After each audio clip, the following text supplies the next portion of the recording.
इस वक्त इंडिया से एक बड़ी खबर हमारे पास आ रही है। इंडिया में एक बड़ी बैठक हुई है। आपको पता है कि डेली बेसिस पर दोनों कंट्रीज़ में, पाकिस्तान और इंडिया में, बड़ी बैठकें हो रही हैं, बहुत बड़ी बड़ी मीटिंग्स हो रही हैं, सेशंस हो रहे हैं, इजलास हो रहे हैं, ब्रीफिंग्स हो रही हैं। उसी में पता ये चला है कि अभी एक बड़ी मीटिंग ख़त्म हुई है, बड़ी बैठक ख़त्म हुई है इंडिया के अंदर, जिसमें इंडिया के प्राइम मिनिस्टर नरेंद्र मोदी भी मौजूद थे, उनके साथ उनके चीफ्स, अफवाज के चीफ्स और कुछ और अथॉरिटीज़, जिसमें अजीत डोवल हुआ करते हैं, external affairs minister doctor Jaishankar हुआ करते हैं, कुछ और लोग जो उनके साथ होते हैं। लेकिन इस बैठक में जो फैसले किए गए हैं या जो खबरें बाहर आ रही हैं वो बहुत ख़तरनाक हैं, क्योंकि कहा यह जा रहा है कि ये जो बैठक हुई है इंडिया में, जिसको प्रिजाइड किया है नरेंद्र मोदी साहब ने, उसके अंदर ये कहा गया है कि मोदी साहब ने ये वार्निंग दी है कि गोली चलेगी तो उसके जवाब में उसका जवाब गोले से होगा, यानी गोली का जवाब गोले से दिया जाएगा। इसका मतलब ये है कि गोली चलेगी तो दूसरी तरफ से बम चलेगा। गोली का जवाब गोले से देने का मतलब ये है कि अगर बुलेट चलेगी तो फिर हम बम चलाएंगे। और फिर उन्होंने एक और बात की, और वो बात ये है, रिपोर्टेडली जो बात कही जा रही है, कि ऑपरेशन सिंदूर अभी ख़त्म नहीं हुआ। Operation Sindoor is not over yet. और तीसरी बात जो सामने आ रही है वो ये है कि उस बैठक में ये फैसला किया गया है कि पाकिस्तान की तरफ से सीज़ फायर की वायलेशंस हुई हैं और उसके अंदर जितने लोग, जितने व्यक्ति वहाँ पर मारे गए हैं, उनका बदला पाकिस्तान से लिया जाएगा। तो इसका मतलब ये हुआ, इससे ये पता चल रहा है कि ये तीन बातें हैं: गोली का जवाब गोले से, बुलेट का आंसर विद बॉम्ब, और ऑपरेशन सिंदूर अभी जारी है, और जो वहाँ पर हलाकतें हुई हैं सीज़ फायर की वायलेशन के बाद, उनका बदला लिया जाएगा। तो क्या ऑपरेशन सिंदूर का एक नया फेज़ स्टार्ट होने जा रहा है? और इसके अंदर एक अहम सवाल ये कि क्या भारत पाकिस्तान पर एक और हमला करने जा रहा है? क्योंकि अब पाकिस्तान की मीडिया में ये बातें हो रही हैं कि इस बैठक से ऐसा लगता है कि जो बातें बाहर आ रही हैं कि इंडिया पाकिस्तान पर एक बड़ा हमला प्लान करने लगा है। तो देखें, जो उन्होंने ये कहा कि उनकी हलाकतें जो हुई उसका बदला लिया जाएगा, उससे तो ये लगता है कि ये जंग अभी ख़त्म नहीं हुई, और वैसे भी ख़त्म नहीं हुई, वायलेशंस तो पहले भी हो रही हैं। लेकिन इस बैठक में जो फैसले किए गए वो बहुत ख़तरनाक है। देखें क्या होता है, और जो भी नई खबर आएगी आप तक पहुंचाएंगे।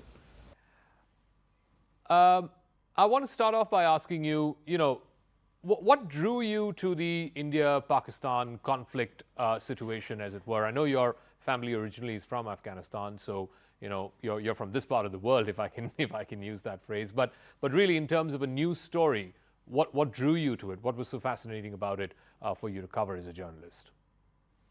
Zakir, thank you so much for having me on your program.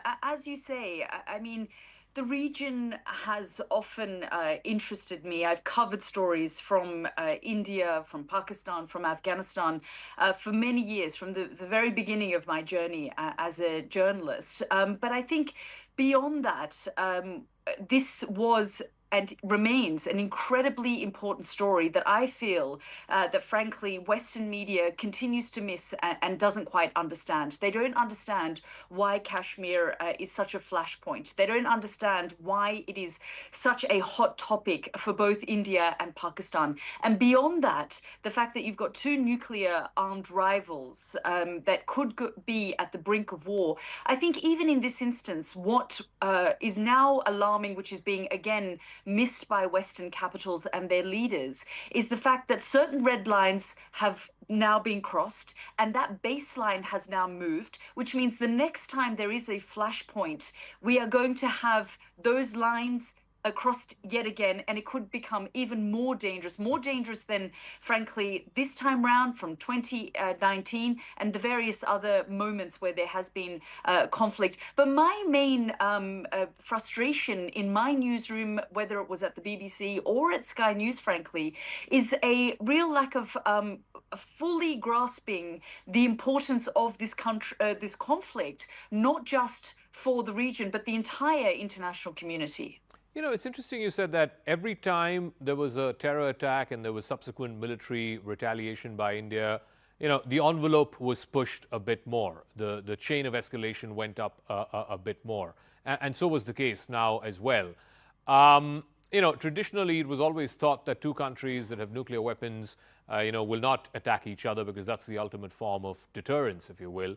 But over the last 3 or 4 instances, has India sort of changed the game or moved the envelope in a way that Pakistan cannot use these terror proxies and hope or imagine that there will not be a retaliation or there won't be a consequence, or take refuge behind the nuclear weapons and say, India can't hit us because we have the nuclear weapon?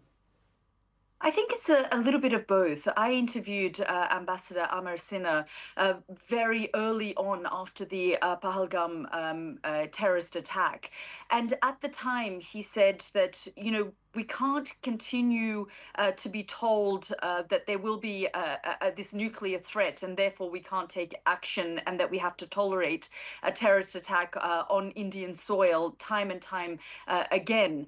And I think that it's one of those things where what is most concerning is that not only is Pakistan a nuclear armed state, which of course India is too, but it also does have this policy, for those who know Pakistan's history and its relationship with terror organizations, backing them, funding them, supporting them, giving sanctuary to terrorist organizations, whether it was in Bahawalpur or other parts of the country in the tribal belts.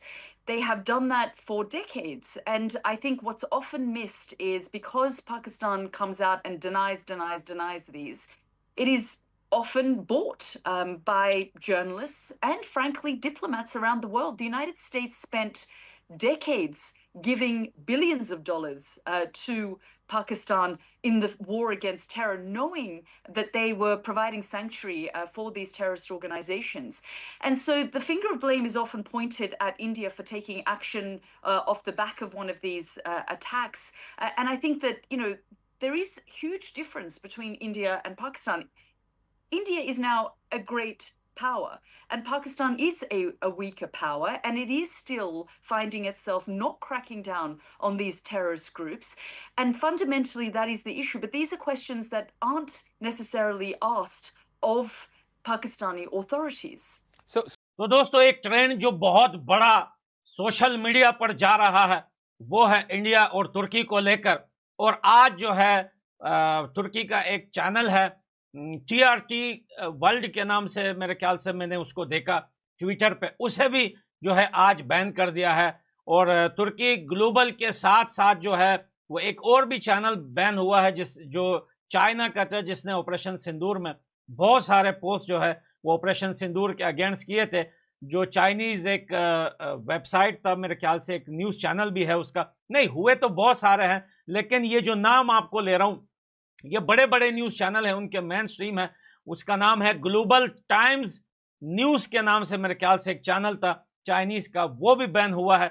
और 800 के लगभग, देखिए confirm तो अभी तक मुझे नहीं पता, शायद और भी ज्यादा हुए थे, लेकिन कल जब मैंने न्यूज पढ़ी थी तो 800 के लगभग बुकिंग्स जो है वो कैंसिल हो गए थे। जो लोग टूरिस्ट जो इंडिया से तुर्की जा रहे थे वो सारे कैंसिल हो गए। और न सिर्फ ये टूरिस्ट, बल्कि बहुत बड़ी बड़ी शादियां भारत की जो है वो तुर्की के अंदर होती आ रही है। अगर आप लोगों को याद हो, कुछ अरसे पहले जो है अंबानी की बेटियों की शादी भी जो है वहां पर हुई थी। अब और भी बहुत सारे लोग थे जो वहां जाकर शादियां करते थे या घूमने जाते थे, उन सब पे जो है पाबंदी नहीं, देखिए सरकार की तरफ से पाबंदी नहीं लगी है, बल्कि लोगों ने जो है खुद खड़े होकर एक बायकॉट स्टार्ट कर दिया है कि अब हम वहां नहीं जाएंगे। लेकिन सरकार की तरफ से जो लगी है वो कुछ न्यूज चैनल्स हैं उन पर लगी है। और ट्रेड जो होता था तुर्की के साथ इंडिया का, वो ट्रेड भी रोक दिया गया है।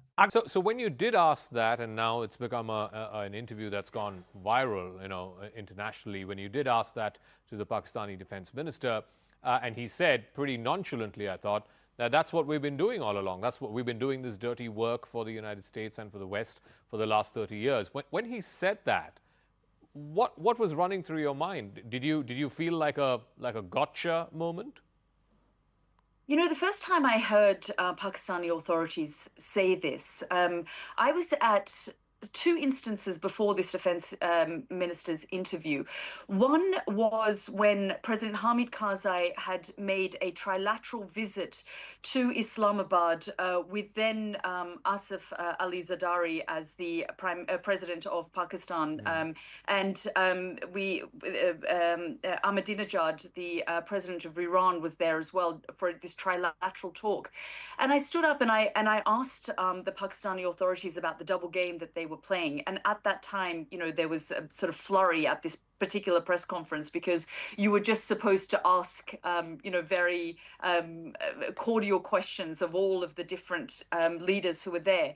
So there was frustration at me for asking that question. The second time I asked was when I interviewed General Pervez Musharraf, and at the time he was a retired general living in exile, and he said to me, yes, we use them as proxies. It shocked me, but it didn't generate any kind of news because the timing and because he was retired and, he was sort of saying it in passing. I think what shocked me this time round was that the current defense minister of Pakistan, at a moment where the country could be at the brink of war, off the back of the Pahalgam terrorist attack in Kashmir, when I asked him this question, I thought they would go through the normal process of denial. So I think I was quite shocked. In that moment, I sort of didn't know how to take it. And I just wanted to give him even time to clarify, because I actually thought he misunderstood my question. He went further on to sort of confirm what he'd actually said to me. So why do you think, and you referenced this in your previous answer as well, it's not just against India that Pakistan has used these terror groups and terror proxies to target Indians, but they've used this against Afghanistan as well. Why do you think then the international community has given such a long rope to Pakistan and not? Audio Jungle.